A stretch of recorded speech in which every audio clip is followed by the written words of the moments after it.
morning to all. Myself Bhumika MJ. I am studying in 9th B. Now I am going to give you few information about our Indian Air Force.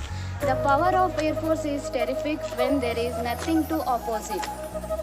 Our Indian Air Force is officially established on 8th October 1932, which is auxiliary force of British Empire. The motto of this Indian Air Force is "Touch the sky with glory," which is taken from the 11th chapter of Bhagavad Gita. Thus, Air Marshal Subroto Mukherjee is known as the father of Indian Air Force. Air Force Day is celebrated on 8th October every year. The Indian Air Force is the air arm of all the armed forces. It complement of 2 personnel and aircraft assist ranked 4th amongst all the air forces of the world. Its primary mission is to conduct Indian airspace and to secure aerial warfare during the armed conflict.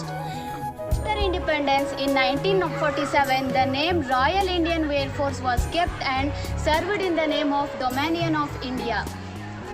With the government transition to a republic in 1950, the prefix Royal was removed.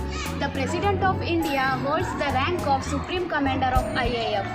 As of 1st July 2017, 1,39,576 are personnel service with IAF. The personnel are in the service with IAF. The Chief of Air Staff and Air Chief Marshal are the 4-star officer and are responsible for the bulk of operational commands of IAF.